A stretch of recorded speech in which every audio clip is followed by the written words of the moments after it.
നമസ്കാരം എല്ലാ പ്രേക്ഷകർക്കും ലേഡീസ് ബാൻഡിലേക്ക് സ്വാഗതം. നമ്മുടെ ന്യൂസ് 8 ഇപ്പോൾ പുതിയ രൂപത്തിലാണെന്ന് ഇനി പ്രേക്ഷകരോട് പറയേണ്ട കാര്യമില്ലല്ലോ അല്ലേ?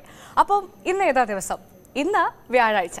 അപ്പോൾ ഇനി എല്ലാ ദിവസവും പ്രത്യേകിച്ചും എല്ലാ വ്യാഴാഴ്ചയും 3 മണിക്ക് നമ്മുടെ ലേഡീസ് ബാൻഡിൽ ഉണ്ടാവുക സിനിമ സീരിയലിനകത്തെ പുതുപുത്തൻ വിശേഷങ്ങളും നിങ്ങളുടെ പ്രിയപ്പെട്ട അതിഥികളുമായിരിക്കും. അപ്പോൾ നമ്മുടെ പ്രേക്ഷകർ എല്ലാവരും മറക്കാതെ കാണുമല്ലോ അല്ലേ? എന്തായാലും ഇനി നമുക്ക് ഇന്നത്തെ വിശേഷങ്ങളിലേക്ക് വരാം. എന്നും പുതുമ ആഗ്രഹിക്കുന്നവരാണ് നമ്മുടെ മലയാളി പ്രേക്ഷകർ. വ്യത്യസ്തത ഇഷ്ടപ്പെടുന്ന മലയാളി പ്രേക്ഷകർക്ക് ഏറെ വ്യത്യസ്തമായ പ്രമേയവുമായി ഒരു ചിത്രമുണ്ട് ഇപ്പോൾ നമ്മുടെ തിയേറ്ററുകളിൽ. മൃദുഭാവേ ദൃഢകൃത്യേ എന്നാണ് ആ ചിത്രത്തിന്റെ പേര്. എന്തായാലും ഇനി അങ്ങോട്ട് എന്തൊക്കെയോ കൗതുകങ്ങൾ ആ ചിത്രത്തിനുള്ളിൽ അതിന്റെ അണിയറ പ്രവർത്തകർ ഒളിപ്പിച്ചു വെച്ചിരിക്കുന്നുണ്ട് എന്നാണ് എനിക്ക് മനസ്സിലാക്കാൻ സാധിച്ചത്. എന്തായാലും തിയേറ്ററുകളിൽ മികച്ച പ്രതികരണത്തോടെ മുന്നേറിക്കൊണ്ടിരിക്കുകയാണ് മൃദുഭാവേ ദൃഢകൃത്യേ എന്ന സിനിമ. ഈ സിനിമയുടെ സംവിധായകനും നായകനും നായികയുമാണ് ഇന്നത്തെ നമ്മുടെ അതിഥികൾ. വടക്കുംനാഥൻ, ഡ്രീംസ്, തച്ചിലടത്ത് ചുണ്ടൻ, അങ്ങനെ തുടങ്ങി നിരവധി മലയാളികൾക്ക് ഇഷ്ടപ്പെട്ട, മലയാളികൾ ഏറ്റെടുത്ത കുറെ നല്ല സിനിമകൾ മലയാളികൾക്ക് സമ്മാനിച്ച സംവിധായകൻ ഷാജൂൺ കാരിയിലും ഒപ്പം ടെലിവിഷൻ സിനിമാ പ്രേക്ഷകർ ഏറ്റവും പ്രിയങ്കരനായ സൂരജ് സൺ, തട്ടുംപുറത്ത് അച്യുതൻ, ഏതം തുടങ്ങിയ ചിത്രങ്ങളിലൂടെ മലയാളികൾ ഏറ്റെടുത്ത, മലയാളികൾക്ക് പരിചിതയായ പുതുമുഖ നായിക ശ്രവണ, ഇവർ 3 പേരുമാണ് ഇന്ന് നമ്മുടെ അതിഥികൾ. സ്വാഗതം 3 പേർക്കും ലേഡീസ് ബാൻഡിലേക്ക്. യെസ്, ആദ്യം നമ്മൾ സിനിമയുടെ സംവിധായകനിലേക്ക് തന്നെയാണ് പോകുന്നത്. ഷാജൂൺ സർ, സാർ നമസ്കാരം, സ്വാഗതം ഒരിക്കൽ കൂടി ലേഡീസ് ബാൻഡിലേക്ക്. ആദ്യം തന്നെ ചോദിച്ചോളട്ടെ, മൃദുഭാവേ ദൃഢകൃത്യേ, എന്താണ് ഈ ഒരു പേരിനൊരു കൗതുകമുണ്ട്? എനിക്ക് മനസ്സിലാവുന്നത് പോലീസിന്റെ, നമ്മുടെ കേരള പോലീസിന്റെ ഒരു ആപ്തവാക്യമാണ് ഈ മൃദുഭാവേ ദൃഢകൃത്യേ എന്നുള്ളത്. അപ്പൊ ഈ പേര്, ഈ ഒരു ആപ്തവാക്യം സിനിമയാക്കാനുള്ള ഒരു കാരണം എന്തായിരുന്നു? ആ ഒരു കൗതുകമുണ്ട് ആ പേരിൽ, എന്താണ് ആ കൗതുകം?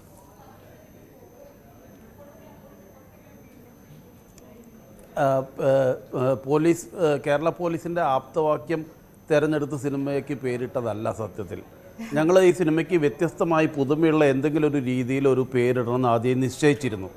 പല പേരുകളും പലരും സജസ്റ്റ് ചെയ്തു. പ്രൊഡ്യൂസേഴ്സിൻ്റെ ഭാഗത്തുനിന്നും ബാക്കി ടെക്നീഷ്യൻസിൻ്റെ ഭാഗത്തുനിന്നും റൈറ്റേഴ്സിൻ്റെ ഭാഗത്തുനിന്നൊക്കെ പല പേരുകളും വന്നു. അപ്പോൾ അതൊന്നും എനിക്ക് അത്രത്തോളം അങ്ങോട്ട് ഈ സബ്ജക്റ്റുമായിട്ട് ഇഴുകിച്ചേരുന്നതാണെന്ന് തോന്നിയില്ല. എന്നെ സംബന്ധിച്ചോളം ഒരു സിനിമയ്ക്ക് ഒരു പേര് നിശ്ചയിക്കുമ്പോൾ ആ സിനിമയുടെ കഥാതന്തുമായിട്ട് റിലേറ്റ് ചെയ്തിട്ടുള്ളതായിരിക്കണം പേര്. ആളുകളെ പറ്റിക്കുന്ന രീതിയിൽ ഒരു പേരിടാൻ പാടില്ല, അല്ലെങ്കിൽ ഒരു അട്രാക്ഷന് വേണ്ടി ആവരുത് ഒരു പേര്. ആ പേരിന് ആ കഥയുമായിട്ട് എന്തെങ്കിലും മെസ്സേജ് കമ്മ്യൂണിക്കേറ്റ് ചെയ്യണം.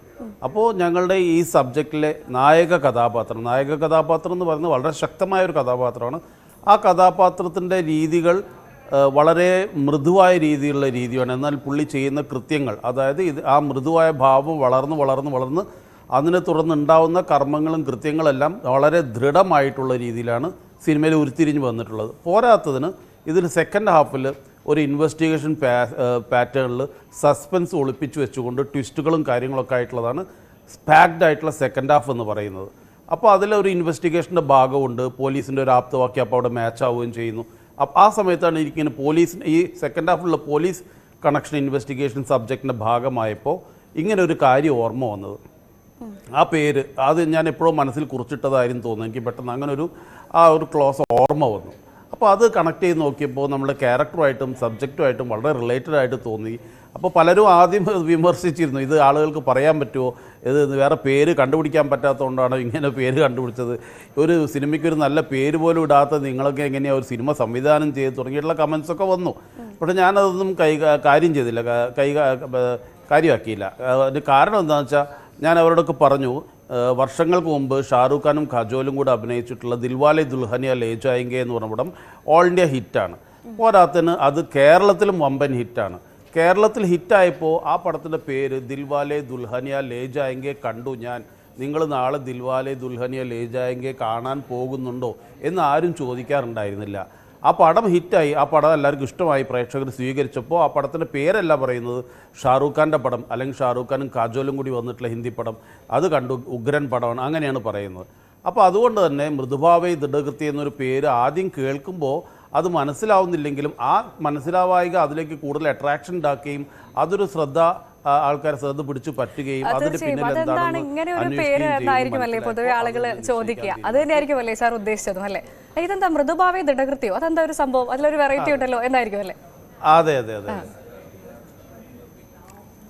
അപ്പോൾ നമുക്കത് പറഞ്ഞു കൊടുക്കാനുള്ള ഒരു സ്പേസ് കിട്ടിയല്ലോ അവിടെ. അതെ അതെ അതെ. യെസ്, ഞാൻ എന്തായാലും ഷാജുൻ സാറിലേക്ക് വരാം. അതിന് മുൻപ് ഈ സിനിമയുടെ നായകനായിട്ടുള്ള സൂരജ് സൺ കൂടി നമുക്കൊപ്പം ചേരുന്നുണ്ട്. സൂരജ്, സ്വാഗതം ലേഡീസ് ബാൻഡിലേക്ക്. ആദ്യം തന്നെ ചോദിച്ചോളട്ടെ, സൂരജിനെ സംബന്ധിച്ച് നമുക്കറിയാം മിനി സ്ക്രീനിൽ തിളങ്ങി നിന്ന ഒരാളാണ്. മിനി സ്ക്രീൻ പ്രേക്ഷകരുടെയൊക്കെ വളരെ ഇഷ്ടപ്പെട്ട ഒരു നടനാണ്. ആ ആളാണ് ഇപ്പോൾ ബിഗ് സ്ക്രീനിലേക്ക് എത്തിയത്. അതിൽ തന്നെ ആദ്യം അഭിനന്ദനങ്ങൾ. പ്രത്യേകിച്ചും എല്ലാവരും പറയും മിനി സ്ക്രീനിൽ നിന്ന് കഴിഞ്ഞാൽ ബിഗ് സ്ക്രീനിലേക്ക് എത്താൻ ഭയങ്കര പാടാണ് എന്നുള്ളത്. പക്ഷെ അവിടെ അതൊക്കെ മാറ്റി അങ്ങനെയൊന്നും അല്ല, ആർക്കും ഇതൊക്കെ സാധിക്കും. ബിഗ് സ്ക്രീൻ സിനിമ എന്നുള്ളത് എല്ലാവർക്കും ഉള്ളതാണ് എന്ന് തെളിയിച്ച ഒരാളാണ് സൂരജ്. അതിന് അഭിനന്ദനങ്ങൾ. അതോടൊപ്പം ഒരു ചോദിക്കട്ടെ, എങ്ങനെയുണ്ടായിരുന്നു ആ ഒരു മാറ്റം?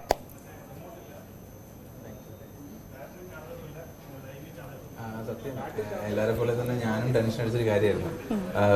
മിനി സ്ക്രീനിലൂടെ വരുമ്പം ബിഗ് സ്ക്രീനിലേക്ക് എത്താൻ ഭയങ്കര പ്രയാസമാണെന്നുള്ളത്. പക്ഷെ എനിക്ക് മനസ്സിലുണ്ടായിരുന്നു ആ ഒരു പരിപാടി മൊത്തത്തിൽ മാറ്റണം. പക്ഷേ എനിക്ക് അതിനെ സപ്പോർട്ട് ചെയ്ത് നമ്മുടെ ഷാജുൻ സാർ, ഡയറക്ടർ ഷാജുൻ സാറും നമ്മുടെ പ്രൊഡ്യൂസർ വിജയശങ്കർ മേനോൻ സാർ തന്നെയാണ്. അവർ രണ്ടുപേരും മനസ്സ് വെച്ചില്ലായിരുന്നെങ്കിൽ എനിക്കൊരിക്കലും ഈ സിനിമയിൽ ഈ ഒരു കഥാപാത്രത്തെ ചെയ്യാൻ പറ്റില്ല. അപ്പം അദ്ദേഹത്തിൻ്റെയോട് ഈ രണ്ടുപേരോട് എനിക്ക് ആദ്യം നന്ദി പറയേണ്ടത്. കാരണം അല്ലെങ്കിൽ ഒരിക്കലും അവർക്ക് പ്ലേസ് ചെയ്യാൻ ഒരുപാട് ഓപ്ഷൻസ് ഉണ്ടായിരുന്നു മുന്നിൽ. അപ്പോൾ എന്തായാലും സിനിമ ആരാധകർ അല്ലെങ്കിൽ പ്രേക്ഷകർ ഏറ്റെടുത്തിട്ടുണ്ട്. ആ ഒരു സന്തോഷം സൂരജിന്റെ വാക്കുകൾ പറയുകയാണെങ്കിൽ എങ്ങനെയായിരിക്കും? അത് വലിയൊരു സന്തോഷമാണ്. പല ഭാഗത്തുനിന്നും കുടുംബങ്ങൾ, ഫാമിലീസാണ് നമ്മുടെ പടം കാണാൻ കയറിയത്. അപ്പോൾ അതിൻ്റെ ഒരു ക്രൗഡ് ഫീലും പലരും നമുക്ക് അതിൻ്റെ റിവ്യൂസൊക്കെ അയച്ചു തരുമ്പോൾ ഭയങ്കര സന്തോഷമുണ്ട്. ഫാമിലിക്ക് ഇഷ്ടപ്പെടുന്ന ഒരു പടമായി മാറി. അത് വലിയൊരു കാര്യമാണ്. കാരണം നമുക്കൊരു ഫാമിലികൾ കയറുമ്പോൾ, ഒരു കുടുംബത്തിലെ എല്ലാവരും കൂടെ സിനിമ കാണാൻ കയറുമ്പോൾ അതൊരു വലിയൊരു ഭാഗ്യമാണ്. അപ്പോൾ അങ്ങനെ ഒരു വലിയ ഭാഗ്യമുണ്ട്, അതിൽ വലിയ സന്തോഷമുണ്ട്. നമ്മുടെ ആദ്യത്തെ മൂവി എന്നെ സംബന്ധിച്ചിടത്തോളം ഫാമിലീസിൻ്റെ കയറ്റം വലിയൊരു ഭാഗ്യമായിട്ടുണ്ട്. ഓക്കെ, നമ്മുടെ നായിക കൂടി ചേരുന്നുണ്ട്. ശ്രാവണ എന്നാണ് പേര്. ശ്രാവണയെ സംബന്ധിച്ച് ഇത് മൂന്നാമത്തെയോ നാലാമത്തെയോ സിനിമയാണ് അല്ലേ? അപ്പം ഈ ഒരു സിനിമയിൽ ഞാൻ ട്രെയിലർ നോക്കിയ സമയത്ത് കൂടുതലും ഒരു നാടൻ പെൺകുട്ടി, ഒരു നാടൻ സാധാരണക്കാരിയ ഒരു പെൺകുട്ടിയുടെ ലുക്കിലൊക്കെയാണ്. യഥാർത്ഥ ജീവിതത്തിൽ അങ്ങനെയാണോ? എന്താണ് ഈ സിനിമയുടെ നായികയാവുള്ളൊരു തയ്യാറെടുപ്പ് എങ്ങനെയായിരുന്നു?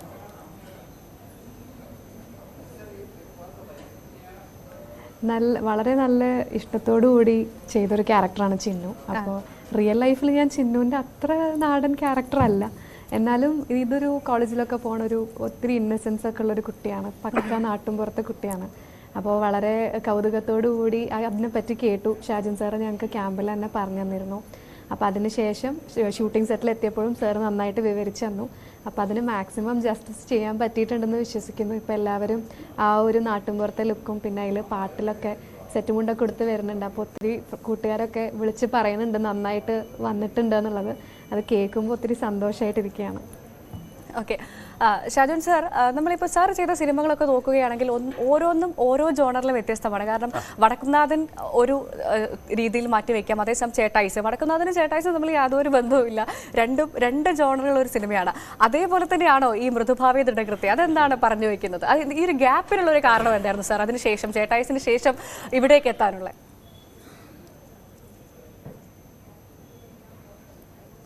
ചേട്ടായിസിന് ശേഷം, അതായത് വടക്കുന്നാഥിന് ശേഷം പറയാം. വടക്കുന്നാഥിന് ശേഷം സിനിമയുടെ ആകെ ടോണൊക്കെ മാറി, സിനിമ ഡിജിറ്റലിലേക്ക് മാറി. അതിനുശേഷമാണ് ചേട്ടായിസ് ചെയ്യേണ്ടി വന്നത്. ചേട്ടായിസിനും കൂടി ഒരു പടി കൂടെ മുന്നോട്ട് വരണം, പുതിയ ആളുകളായിട്ടൊന്ന് കിടപിടിക്കണമെങ്കിൽ എന്നുള്ളത് കൊണ്ട് കുറേ സബ്ജക്ട്സ് ഞാൻ വേണ്ടാതെ മാറ്റി വയ്ക്കുകയാണ് ചെയ്തത്. ആ സമയത്താണ് എനിക്ക് ചെറിയൊരു പ്രശ്നം, അസുഖം ഉണ്ടായിട്ട് കുറച്ചു കാലം ബെഡ് റിട്ടൺ ആയിരുന്നു, വളരെ ചെറിയ കാലം. അപ്പോൾ അത് കഴിഞ്ഞ് കുറച്ച് റെസ്റ്റ് എടുക്കേണ്ടിയൊക്കെ കഴിഞ്ഞ് വന്നപ്പോൾ അങ്ങനെ സമയം അങ്ങനെ പോയി. ആ സമയത്താണ് നമ്മളുടെ ഈ പടത്തിൻ്റെ പ്രൊഡ്യൂസർ വിജയശങ്കർ മേനോൻ അദ്ദേഹത്തിൻ്റെ ജീവിതത്തിൻ്റെ ഒരു വലിയൊരു പോർഷൻ ഒരു സിനിമയാക്കിയാൽ കൊള്ളാമെന്ന് പറഞ്ഞ് എന്നെ സമീപിക്കുന്നത്. അപ്പോൾ അതിൽ എനിക്ക് നല്ലൊരു അട്രാക്ഷൻ തോന്നി. കാരണം വെച്ചാൽ അദ്ദേഹം ഇവിടുന്ന് നാട്ടിൽ നിന്ന് പോയി മുംബൈ പോലൊരു സ്ഥലത്ത് എത്തിച്ചേരുകയും അവിടെ സ്ട്രഗിൾ ചെയ്ത് അവിടുത്തെ ഒരു വലിയ ലെവലിലേക്ക്, വളരെ ഹൈറ്റ്സിലേക്ക് ഉയർന്നു വന്നിട്ടുള്ള ബിസിനസ് രംഗത്ത് വളരെ വിജയക്കൊടി പാറിച്ചിട്ടുള്ള ഒരു പൊസിഷനിൽ നിൽക്കുന്നത് ആർക്കും ഒരു മോട്ടിവേഷൻ ഉണ്ടാക്കാൻ പറ്റുന്ന ഒരു സബ്ജക്റ്റാണ്. അപ്പോൾ ആ സബ്ജക്റ്റിൽ അങ്ങനെ ഒരു മെസ്സേജ് കൊടുക്കുകയും ചെയ്യാം.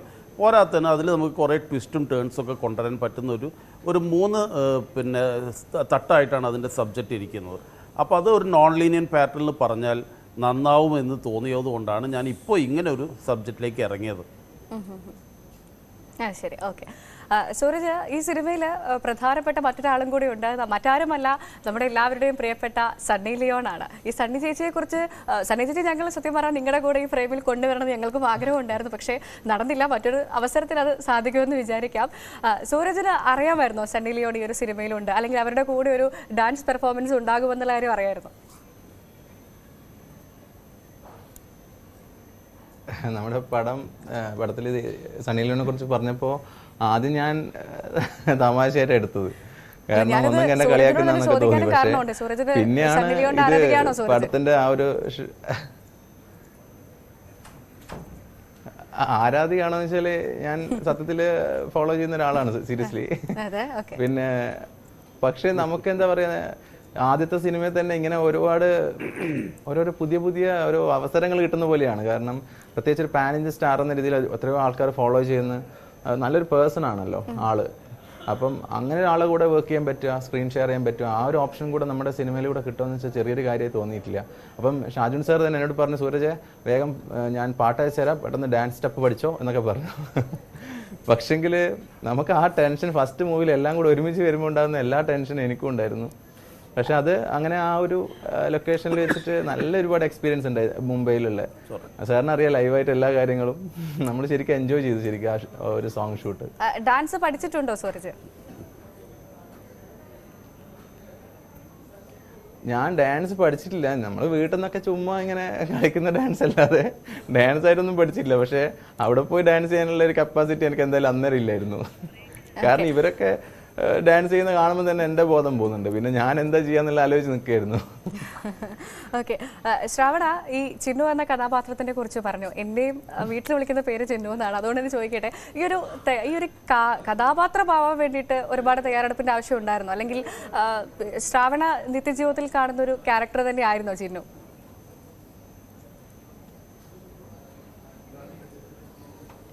ചിന്നു എന്നുള്ള ക്യാരക്ടർ പറ്റി പറഞ്ഞ പോലെ കുറച്ചും കൂടെ എൻ്റെ റിയൽ ഏജിനേക്കാളും കുറച്ചും കൂടെ പ്രായം കുറവാണ്. അപ്പോൾ അതിൻ്റേതായിട്ടുള്ളൊരു ഇന്നസെൻസ് ഒക്കെ കുറച്ചും കൂടെ പിടിക്കണം എന്നുള്ളത് സാർ കൃത്യമായിട്ടൊരു ധാരണ ഞാൻ നേരത്തെ സൂചിപ്പിച്ച പോലെ ക്യാമ്പിൽ പറഞ്ഞിരുന്നു. അപ്പോൾ അതിനുശേഷം ഞാൻ പിന്നെ നാട്ടുമ്പുറത്ത് ഞങ്ങളുടെ വീടിൻ്റെ അടുത്തുള്ള ഒരു ഗ്രാമപ്രദേശത്തൊക്കെ ഒന്ന് പോയി അവിടുത്തെ കുട്ടികൾ എങ്ങനെയാണ് ബിഹേവ് ചെയ്യണത് എന്നൊക്കെ ഒന്ന് ജസ്റ്റ് ഒബ്സർവ് ചെയ്തിട്ടുണ്ടായിരുന്നു. പിന്നീട് സാറ് പല കാര്യങ്ങൾ സെറ്റിൽ നിന്ന് ആഡ് ചെയ്യാൻ പറഞ്ഞപ്പോഴും ഈ കണ്ട് മനസ്സിലാക്കിയ കുറച്ച് കാര്യങ്ങൾ ഹെൽപ്പ് ചെയ്തു.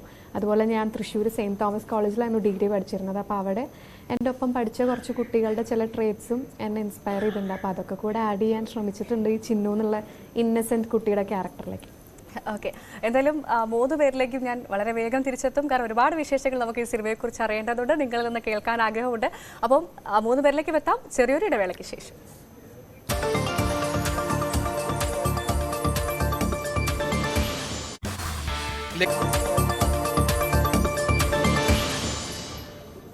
മൃദുഭാവയെ ദൃഢകൃത്യ എന്ന സിനിമയിലെ വിശേഷങ്ങളുമായി നമുക്കൊപ്പം അതിഥികൾ തുടരുന്നുണ്ട്. 3 പേരിലേക്കും വീണ്ടും കടക്കുകയാണ്. ഷാജോൺ സാർ, ഇപ്പോൾ പൊതുവെ എല്ലാവരും ഒരു ആളുകൾക്കൊക്കെ സംവിധായകന്മാർക്കൊക്കെയുള്ള അല്ലെങ്കിൽ ഒരു സംശയം, നിർമ്മാതാക്കൾക്കൊരു സംശയം ഉണ്ടാവും. നമ്മൾ ഈ മിനി സ്ക്രീനിൽ നിന്ന് നായകനെ ബിഗ് സ്ക്രീനിലേക്ക് കൊണ്ടുവരുന്നു, അല്ലെങ്കിൽ അവരെ ആളുകൾ ഏറ്റെടുക്കുമോ, അവരെ പ്രേക്ഷകർ സ്വീകരിക്കുമോ എന്നൊരു സംശയം സ്വാഭാവികമായും പ്രേക്ഷകർക്കും ഉണ്ടാകും. ഒരു സംവിധായകൻ എന്ന നിലയിൽ താങ്കൾക്ക് അത് ഒരുപാടുണ്ടായിരിക്കാം. എന്നിട്ടും എന്തുകൊണ്ടാണ് അല്ലെങ്കിൽ 2 പുതുമുഖ താരങ്ങളെ ഈ സിനിമയിൽ ഉൾക്കൊള്ളിക്കാനുള്ള ഒരു ധൈര്യം സാർ കാണിച്ചത്?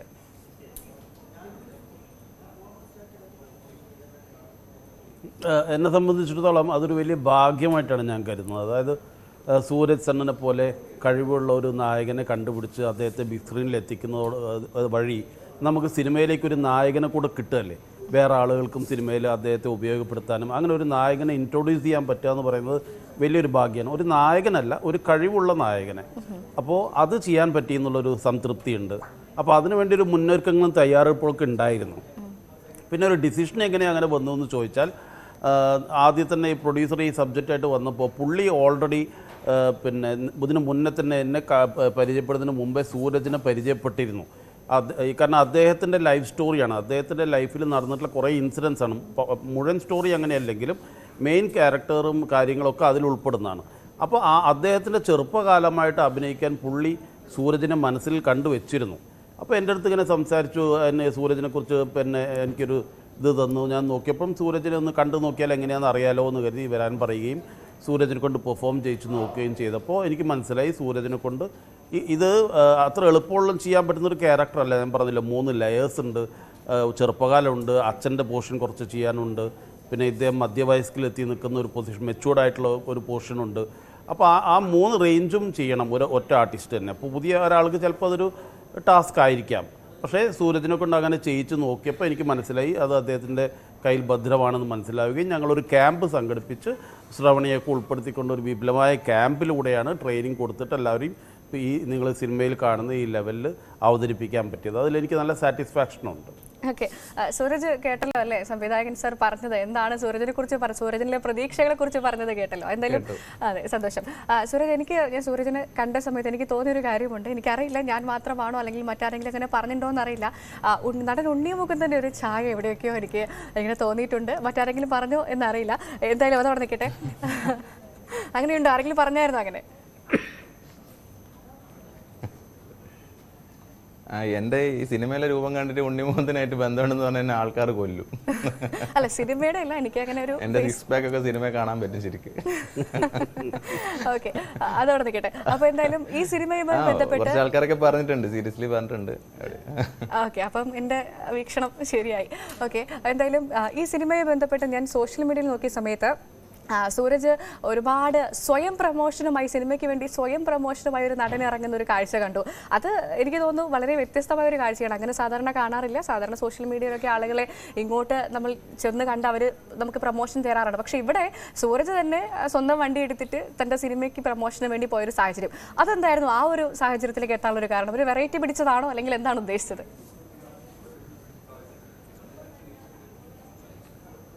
അത് നമ്മുടെ സിനിമയിലെ എല്ലാവരും, ഇപ്പോൾ ശ്രവണ ആയിക്കോട്ടെ, എല്ലാവരും നമ്മൾ പല സ്ഥലങ്ങളിലാണ് ഉള്ളത്. അപ്പോൾ നമ്മൾക്ക് ഒത്തുചേരാൻ കുറച്ച് പ്രയാസമുണ്ട്. കാരണം എന്ന് വെച്ചാൽ പല സ്ഥലങ്ങളിലും പലരും എത്താൻ പ്രയാസം. അപ്പോൾ സാർ തന്നെ നമ്മളോട് പറഞ്ഞു, നിങ്ങൾക്ക് സ്പ്ലിറ്റ് ചെയ്തിട്ട് എവിടെയൊക്കെ എന്തൊക്കെ ചെയ്യാൻ പറ്റുമോ അത് നിങ്ങൾ ചെയ്തോ. കാരണം നമുക്ക് ഒത്തുചേർന്നൊരു പരിപാടി ചിലപ്പോൾ നമുക്ക് സമയവും യാത്രയും ഒക്കെ ഒരുപാട് ബുദ്ധിമുട്ട് വരും. അതുകൊണ്ട് നമുക്ക് പറ്റുന്നത് ആരൊക്കെ എവിടെയൊക്കെ എന്തൊക്കെ ചെയ്യാൻ പറ്റുന്നത് ചെയ്തോന്ന് പറഞ്ഞു. ഞാൻ പറഞ്ഞില്ല, നമ്മുടെ സിനിമയ്ക്ക് മുന്നേ ഒരു ക്യാമ്പ് ഉണ്ടായിരുന്നു. നമ്മളെല്ലാവരും പഠിപ്പിച്ചത് ഒരു പ്രത്യേക ടൈപ്പിലാണ് ഈ സിനിമയിൽ. ഇപ്പം ഞാൻ എന്തെങ്കിലും ഒരു വിരൽ അനക്കിയിട്ടുണ്ടെങ്കിൽ അത് നമ്മുടെ ഷാജുൻ സാറിൻ്റെ ക്ലാസ്സിലൂടെയാണ് എന്ന് ഞാൻ ഉറപ്പിച്ച് പറയും. നമ്മളെല്ലാവരുടെ കാര്യം അങ്ങനെയാണ്.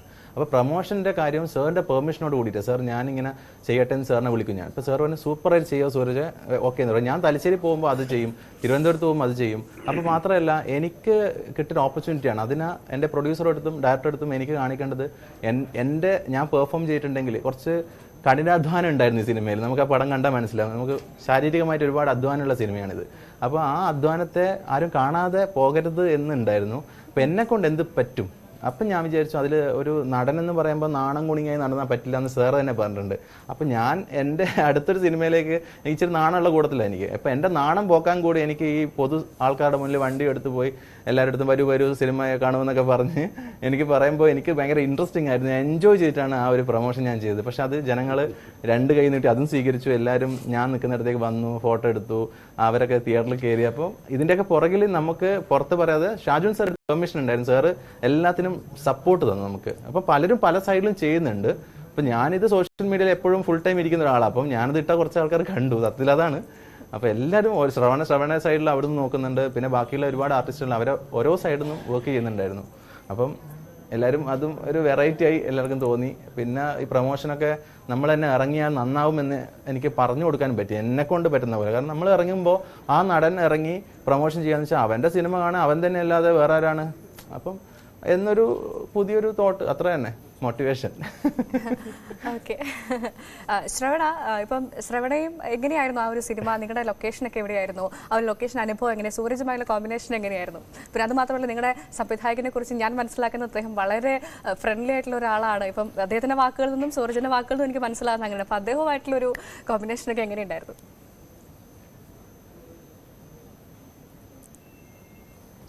വളരെ one of the best memories ആയിരുന്നു മൃദുഭാവയുടെ സെറ്റ്. അത് ക്യാമ്പിൽ തുടങ്ങി സെറ്റിൻ്റെ അവസാനത്തിലും തീർന്നില്ല. ഞങ്ങൾ പ്രൊമോഷനിലും ഇപ്പോഴും ഞങ്ങളാൽ പറ്റുന്ന മാക്സിമം ഞങ്ങൾ ചെയ്യുന്നുണ്ട്. അപ്പോൾ ആ ഒരു എനർജി ഞങ്ങൾക്ക് എല്ലാവർക്കും നേരത്തെ സൂര്യചേട്ടൻ മെൻഷൻ ചെയ്ത പോലെ തന്നിട്ടുള്ളത് സാർ തന്നെയാണ്. അപ്പം ഞങ്ങൾ ശരിക്കും ഒരു ടീച്ചറും ടീച്ചറുടെ കുറേ കുട്ടികളും ഒരു പരിപാടി ഗ്രാൻഡാക്കാൻ ഇറങ്ങിത്തിരിക്കുന്ന പോലെയാണ് ഞങ്ങളുടെ ഓരോ കാര്യങ്ങളും. അപ്പോൾ സൂര്യചേട്ടനായിട്ടുള്ള എക്സ്പീരിയൻസും ഞാൻ ആദ്യമായിട്ട് ചേട്ടനെ കാണുന്നത് ക്യാമ്പിൻ്റെ അവിടെ വെച്ചിട്ടാണ്. അപ്പോൾ ചേട്ടൻ ഇത്രയും വലിയ സീരിയൽ ആക്ടറൊക്കെയാണ്, എല്ലാ പ്രേക്ഷകർക്കും അത്ര ഇഷ്ടമാണ്. അപ്പോൾ എങ്ങനെയായിരിക്കും എന്നുള്ള ടെൻഷനൊക്കെ ഉണ്ടായിരുന്നു. പക്ഷേ ശ്രാവണ സംസാരിക്കുന്നത് ഒരു മൃദുഭാവയാണല്ലോ, അങ്ങനെ തന്നെയാണോ? മൃദുഭാവം തന്നെയാണോ പൊതുവെ?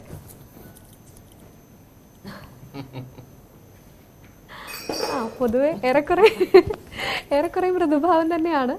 കൃത്യങ്ങളൊക്കെ ഇപ്പോൾ ഈ സിനിമയുടെ പേര് പഠിച്ചതിന് ശേഷം ദൃഢമാക്കാൻ ശ്രമിക്കാറുണ്ട്. അപ്പോൾ നമ്മുടെ എല്ലാ കാര്യങ്ങളും ഇപ്പോൾ സിനിമയായാലും അങ്ങനെ നല്ല രീതിയിൽ വരണമെന്ന് കേൾക്കുമ്പോൾ ഒത്തിരി സന്തോഷം. അപ്പോൾ ചേട്ടനായിട്ടുള്ള എക്സ്പീരിയൻസും വളരെ നല്ല എക്സ്പീരിയൻസ് ആയിരുന്നു. അതുപോലെ തന്നെ ഇതിലോ ഞങ്ങൾ രണ്ടാളും മാത്രമല്ല, ഒത്തിരി യങ്സ്റ്റേഴ്സിന് അവരുടേതായിട്ടുള്ള ഇമ്പോർട്ടൻസ് ഉള്ള സ്പേസ് കൊടുത്തിട്ടാണ് സാർ ഈ സിനിമ ക്രിയേറ്റ് ചെയ്തിരിക്കുന്നത്. അപ്പോൾ ഞങ്ങൾ എല്ലാവരും തമ്മിലുള്ളൊരു ബോണ്ടും ഒത്തിരി ഹെൽപ്പ് ചെയ്തു ആക്ടിങ്ങിൻ്റെ സമയത്ത്. അതിനുശേഷം നാളെ ഞങ്ങളെല്ലാവരും തന്നെ മികച്ച നടീനടന്മാരാവണം എന്നാണ് സാറിൻ്റെ ആഗ്രഹം. അപ്പം ഞങ്ങളുടെ മാക്സിമം ഞങ്ങളുടെ ടീച്ചറിന് കൊടുത്ത വാക്ക് ഞങ്ങൾ പാലിക്കും.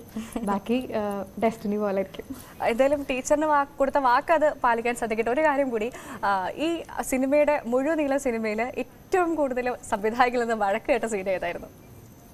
അല്ലെങ്കിൽ ടേക്ക് എടുത്ത് മതിയാവാത്തൊരു സീൻ ഏതായിരുന്നു? അതാണ് നമ്മുടെ സിനിമയുടെ ഏറ്റവും വലിയ പ്രത്യേകത. ശരിക്കും ഈ സിനിമയുടെ പേര് ഏറ്റവും യോജിക്കുന്നത് ഷാജുൻ സാറിന് തന്നെയാണ്. മൃദുഭാവത്തോടുകൂടി ദൃഢമായി കൃത്യനിർവഹണം നടത്തുന്നത് സാർ തന്നെയാണ്. കാരണം ഞാനൊക്കെ എന്താ പറയുക, നമ്മുടെ ക്യാമ്പ് മുതലേ സാറ്, നമുക്ക് സാറിൻ്റെ അടുത്തുള്ള ബഹുമാനം എന്ന് വെച്ചാൽ ഇപ്പോൾ ലാലേട്ടനും മമ്മൂക്കേനൊക്കെ വെച്ച് പടം ചെയ്ത ഒരു സാർ, എനിക്ക് ഇന്ന് സാറിനെ വിളിക്കാനുള്ള ഒരു ഭാഗ്യം, സാറിനോട് സംസാരിക്കാൻ, എനിക്ക് എൻ്റെ കാര്യങ്ങൾ ചർച്ച ചെയ്യാനുള്ളൊരു സ്പേസ് കിട്ടിയത് ആ സിനിമയിലൂടെ. അത് ഇപ്പോഴും ഞാൻ നെഞ്ച് കൈവച്ച് സത്യം പറയുകയാണ്, എനിക്ക് ഇങ്ങനെ ഒരു ഓപ്പർച്യൂണിറ്റി ദൈവം തന്നെ കൊണ്ടുവന്നതാണ്. അപ്പോൾ സാറ് നമ്മളെ അടുത്ത് ആ ക്യാമ്പിൽ നമ്മളെ അടുത്ത് ഒരിക്കലും ഒരു സത്യം കൂട്ടുകാരൻ എങ്ങനെയാണ്, ആ ഒരു കൂട്ടുകാരന് നമ്മൾ വാക്കുകൾ കൊണ്ട് കൂട്ടുകാരനായിട്ട് പറഞ്ഞില്ലെങ്കിലും സാറിനെ വിളിക്കെങ്കിലും നമ്മളുടെ അടുത്ത് പെരുമാറിയ രീതി വെച്ച് എനിക്ക് ഏറ്റവും പേടി. എൻ്റെ അടുത്ത് ആദ്യ സിനിമയിൽ സാർ എൻ്റെ അടുത്ത് സൂരജ് അത് ശരിയായില്ല എന്നാ വഴക്ക് പറഞ്ഞാൽ തീർച്ചയായും അന്നത്തെ ദിവസം എനിക്ക് പറ്റില്ലായിരുന്നു. ഇന്ന് എനിക്ക് കുഴപ്പമില്ല, ഇന്ന് തന്നെ ആര് വഴക്ക് പറഞ്ഞാലും എനിക്ക് ഒരു കുഴപ്പമില്ല, ഞാൻ അടുത്തൊരു സെക്കൻഡിൽ ഞാൻ റെഡിയാവും. പക്ഷെ അന്ന് എൻ്റെ അവസ്ഥ അതായിരുന്നു. പക്ഷെ ആ സമയത്ത് എനിക്ക് തോന്നുന്നു നമ്മുടെ കൂട്ടത്തിൽ ആർക്കും സാർ എത്ര ടേക്ക്, അന്ന് ഞാൻ പറഞ്ഞ ഒരു ടേക്കിൽ പടം അല്ലെങ്കിൽ ഒരു ടേക്കിൽ തന്നെ ഒരു സീൻ തീർത്ത് കഴിഞ്ഞാൽ അതാണ് നല്ലതെന്നുള്ള ചിന്താഗതിക്കാരനാണ് ഞാൻ. നമ്മൾ സീരിയലൊക്കെ വർക്ക് ചെയ്തില്ല ആ എക്സ്പീരിയൻസിൽ, കാരണം സമയത്തിൻ്റെ പ്രശ്നം. സാറ് പറഞ്ഞത് ഏറ്റവും ബെസ്റ്റായിട്ട് കൊടുക്കുന്നത്, എത്ര ടേക്കാലും കുഴപ്പമില്ല, ബെസ്റ്റ് നിങ്ങൾ ഔട്ട്പുട്ട് കൊടുക്കുന്നതാണ് ഏറ്റവും നല്ലൊരു നടന് വേണ്ടതെന്ന് പറഞ്ഞിട്ട് നമ്മൾ അങ്ങനെ ട്രെയിൻ ചെയ്യിച്ചുകൊണ്ട് സാർ ഇതെങ്ങനെ എന്ത് കാണിച്ചാലും ഇങ്ങനെ ഇരുന്ന് എല്ലാ പരിപാടിയും മാറ്റി വെക്കും. സാർ വേണേൽ ഭക്ഷണം കഴിക്കാതിരിക്കുവാണെങ്കിൽ എന്നിട്ട് ഇങ്ങനെ ഇരുന്നിട്ട് പഠിച്ചോ ഇരുന്ന് പഠിപ്പിച്ച് ക്ലിയർ ആക്കും. അതുകൊണ്ട് എനിക്ക് തോന്നുന്നത് ആ സിനിമ സെറ്റിൽ വന്ന് ചെറിയൊരു സീൻ, ചെറിയൊരു ആർട്ടിസ്റ്റ് പോലും, ചെറിയ ആർട്ടിസ്റ്റ് എന്ന് വെച്ചാൽ ചെറിയൊരു സീൻ ചെയ്യാൻ വന്ന ആൾ പോലും സാർ പഠിപ്പിച്ച് അവർക്ക് സമയം കൊടുത്തിട്ടാണ് നമ്മുടെ പടത്തിലേക്ക് എൻട്രി ചെയ്തിട്ടുള്ളത്. അതുകൊണ്ട് തന്നെ നമുക്കൊന്നും ആർക്കും വഴക്ക് എന്ന സംഭവമൊന്നുമില്ല, അങ്ങനെ ഒരു സംഭവം ഉണ്ടായിട്ടില്ല നമുക്ക് അവിടെ. ശ്രാവണയ്ക്ക് അങ്ങനെ ബുദ്ധിമുട്ടി ചെയ്യേണ്ടി വന്നൊരു സീനൊന്നും ഉണ്ടായിട്ടില്ല എന്നാണോ? എല്ലാം ഭയങ്കര എളുപ്പമായിരുന്നു എന്നാണോ?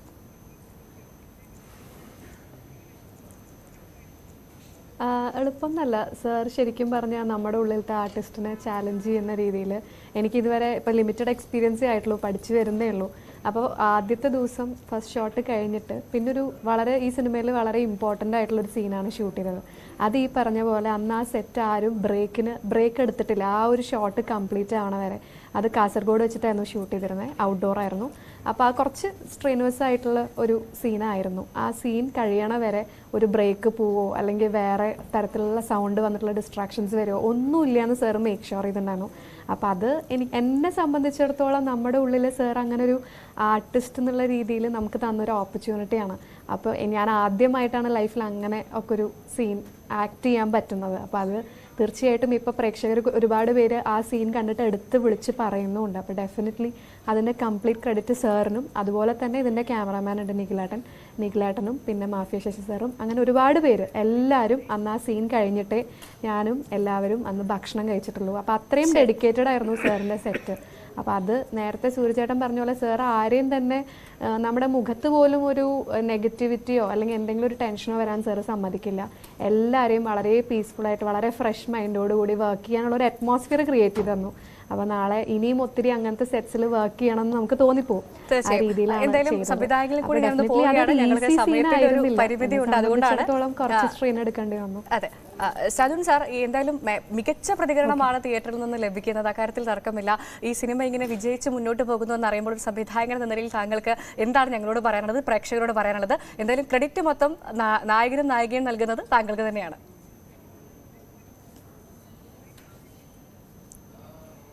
അല്ല, ഇതിൻ്റെ ഈ പടത്തിൻ്റെ വിജയം എന്ന് പറയുന്നത് അത് ഇവർക്ക് എല്ലാവർക്കും ചേർന്നുള്ളതാണ്.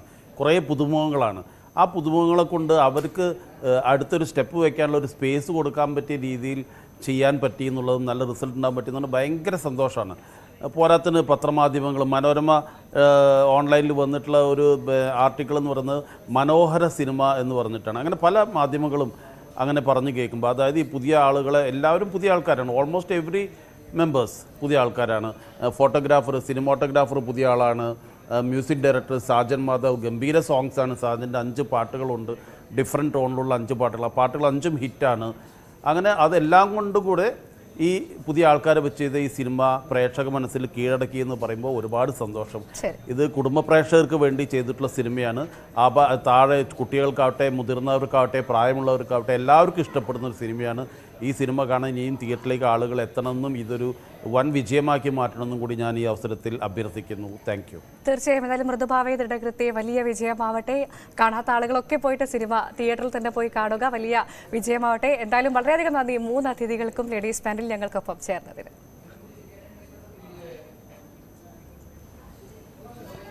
Thank you. എന്തായാലും അടുത്ത വ്യാഴാഴ്ച പുതിയ വിശേഷങ്ങളുമായി, പുതിയ സിനിമാ ലോകത്തെ, സീരിയൽ ലോകത്തെ പുത്തൻ വിശേഷങ്ങളുമായി നമുക്ക് ലേഡീസ് ബാൻഡിൽ വീണ്ടും കാണാം. അതുവരെ നമസ്കാരം.